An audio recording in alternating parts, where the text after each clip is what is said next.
लिखा है कि खाल के जो वस्त्र परमेश्वर ने आदम और उसकी पत्नी के लिए बनाए जब वे वाटिका से निकले थे, वो कूश को दे दिए गए थे। अब प्रश्न उठता है कि आदम के और हव्वा के जो कपड़े कूश के पास कैसे पहुंचे। रखता हूं, लिखा है क्योंकि आदम और उसकी पत्नी के मरने के बाद वे वस्त्र येरेत के पुत्र अनोक को दिए गए, और जब अनोक परमेश्वर के पास से चला या ले लिया गया, तब उसने यानी कि उठा लिया गया, तब उसने उन्हें अपने पुत्र मतूशैले को दिया। तो आदम और हव्वा के कपड़े किसके पास पहुंचे? हनोक के पास। हनोक के पास से किसके पास पहुंचे? मतूशैला के पास। मतूशैला के बाद किसके पास पहुंचे? नूह के बाद। नूह के पास लिखा है मतूशैला के मरने पर नूह उन्हें पकड़कर यानी कि लपेट समेट कर या उठाकर जहाज में ले आया। जब तक वो जहाज से बाहर ना निकला तब तक वे उसके साथ रहे। अब कूश के पास कैसे पहुंचा और निम्रोद के पास कैसे पहुंचा? लिखता है उसके बाहर जाते समय किसके? नूह के एक व्यक्ति यानी कि उसका छोटा बेटा हाम ने वे वस्त्र अपने पिता नूह से चुरा लिए और उनको ले जाकर अपने भाइयों से छिपा रखा। वाह, क्या कभी इसके बारे में सुना था? क्या बाइबल मूसा जी इसके बारे में लिखते हैं? नहीं। तो हमको कहां से पता चली? याशार की किताब से। अद्भुत है नहीं?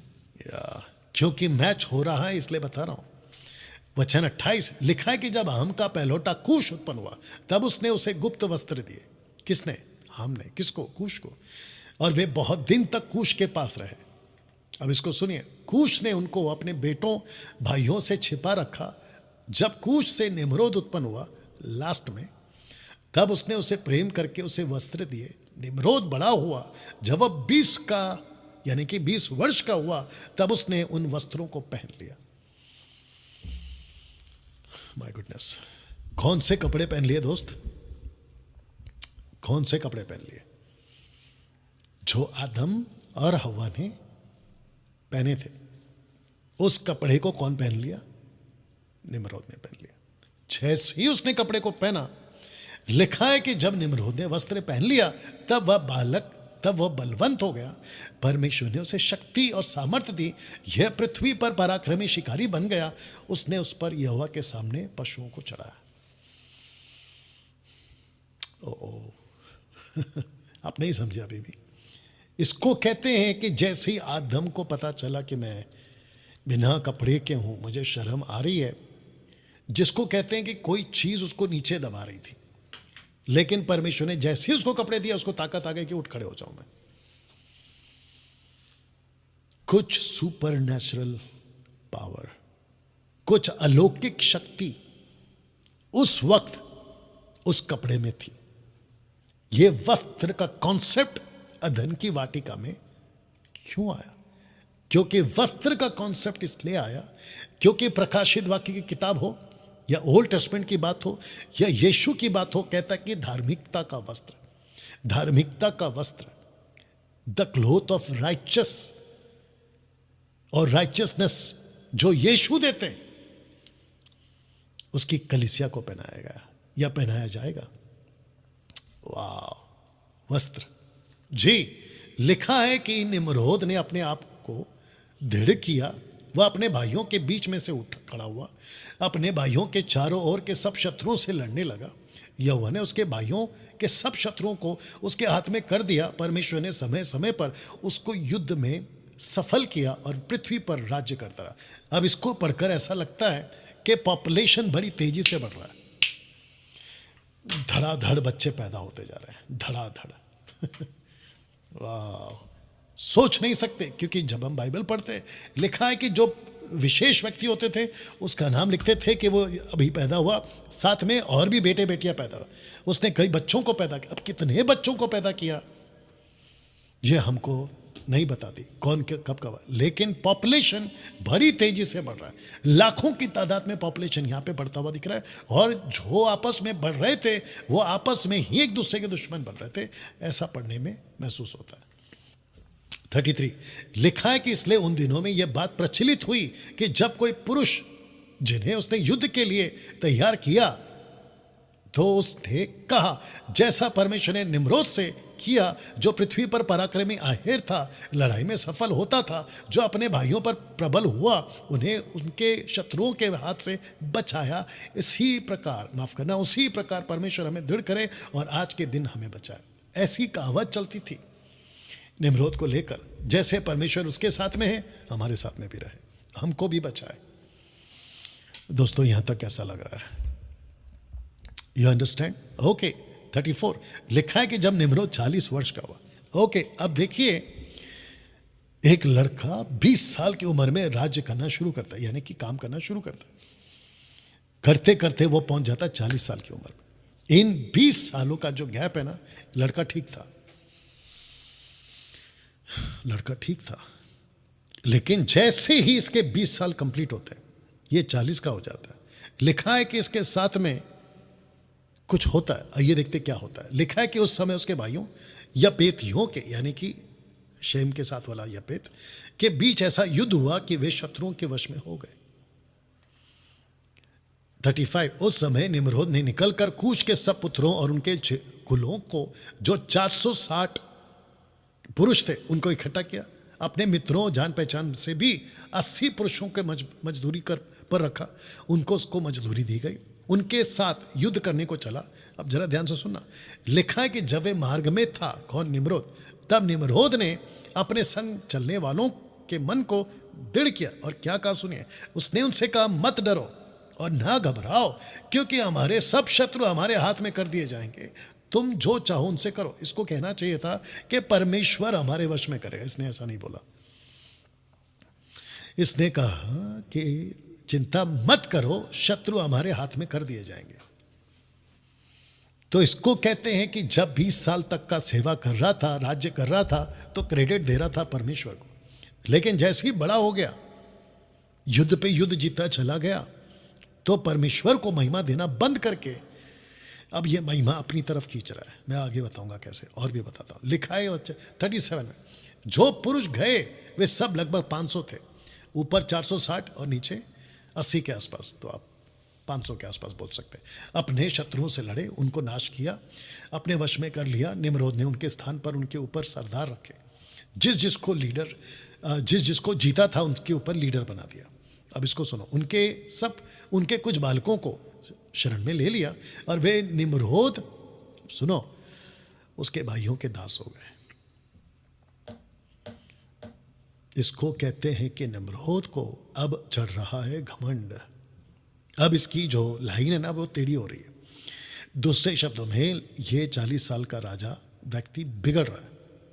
लिखा है कि निम्रोद ने, उसके संग के सब लोग अपने घर को लौट गए, सब कुछ जीत बीत के सब लौट गए। अब इसको पढ़ो। जब निम्रोद अपने शत्रुओं पर विजय पाकर आनंद से युद्ध से लौटा, तो उसके सब भाई और जो लोग उसके पहले जानते थे, उसे अपने ऊपर राजा बनाने के लिए इकट्ठे हुए और उन्होंने उसके सिर पर राजमुकुट रखा।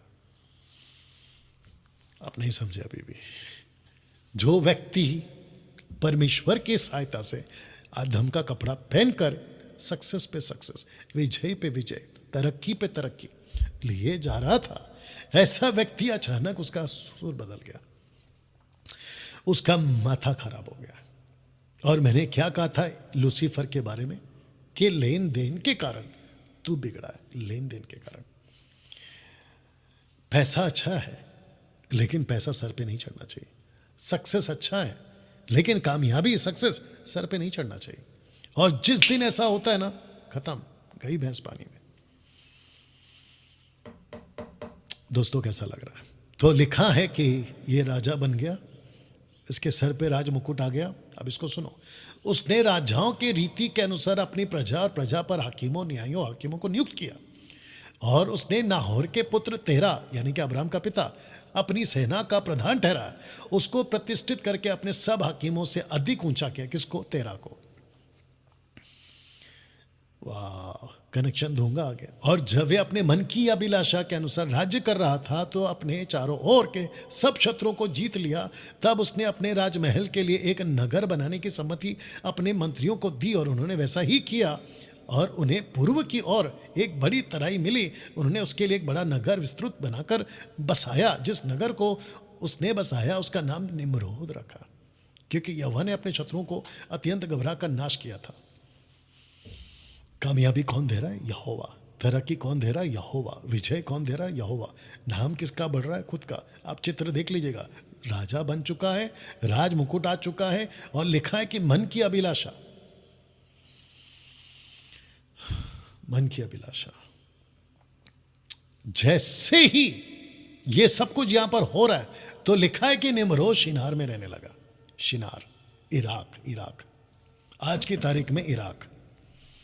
और निडर होकर राज्य करता रहा और अपने शत्रु से लड़कर उनको वश में कर लिया। और सब युद्ध में कृतार्थ हुआ, उसका राज्य बहुत बड़ा हो गया। अब इसको सुनो, सब जाति और भिन्न भिन्न भाषाओं के लोगों ने उसकी कृति सुनी और उसके पास इकट्ठे हुए पृथ्वी पर गिरकर दंडवत किया, उसके लिए भेंटें लाई। वह उनका स्वामी और राजा हो गया। वे सब उसके साथ नगर में रहने लगे। शिनार और निम्रोद ने पृथ्वी पर नूह के सब पुत्रों पर राज्य किया, और वे सब उसकी शक्ति और सम्मति के अधीन थे।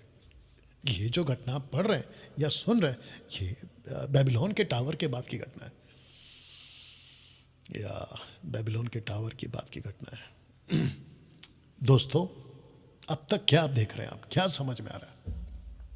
या शहर की पुस्तक से आपको क्या समझ में आ रहा है? कि निम्रोद जो है वो ताकतवर बन चुका है पूरी पृथ्वी पर। याद रखो, पूरी पृथ्वी पर यह ताकतवर बन चुका है, यह राजा बन चुका है, मनमानी करता हुआ राज कर रहा है।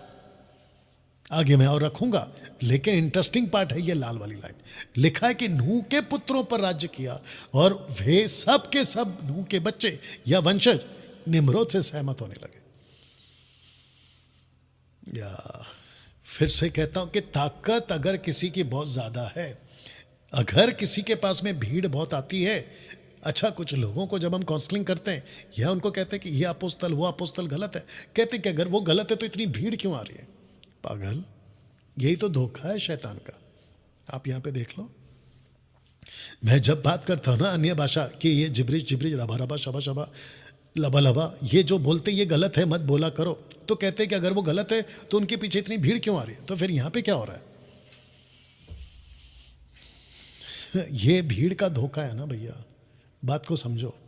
इसके ऊपर फिर कभी बात करेंगे। लिखा है कि सारी पृथ्वी एक ही भाषा। अब आ गए चैप्टर 11 पे। लिखा है कि ये मतलब भाषा गड़बड़ी होने के ऊपर का लाइन सब पहले है, अब आ रहा है नीचे भाषा की गड़बड़ी होने का वक्त में।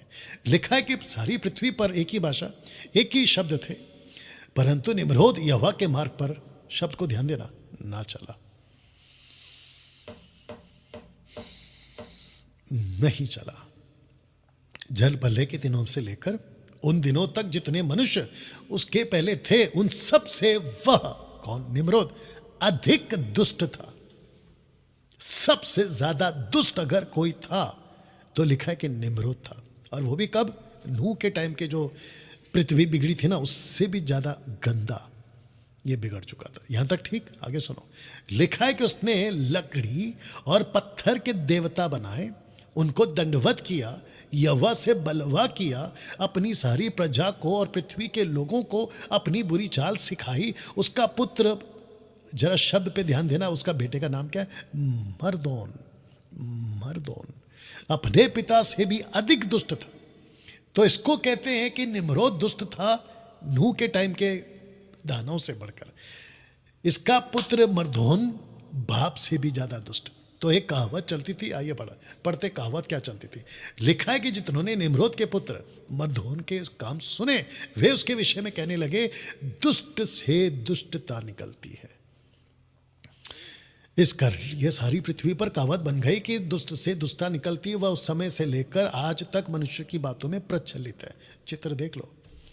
इसको कहते हैं कि बाप शेर तो बेटा सवा शेर बुराई में। दोस्तों, कैसा लग रहा है? और कितने लोग समझ रहे हैं मैं क्या बात कर रहा हूं? क्या इन सब बातों को आप जानते थे?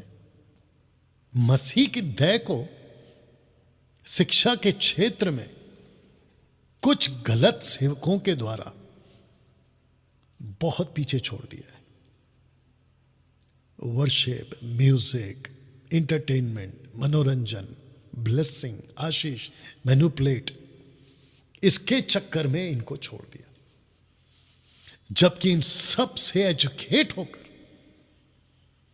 इनको मजबूत करना है, क्योंकि मूर्ति पूजा का दौर फिर शुरू हो रहा है। जिसको बात समझ में आ रही है समझ जाओ कि मूर्ति पूजा का दौर फिर से शुरू हो रहा है, और वो भी भयंकर रीति से शुरू हो रहा है। और इसकी तह कहां तक जाएगी क्या बताएं।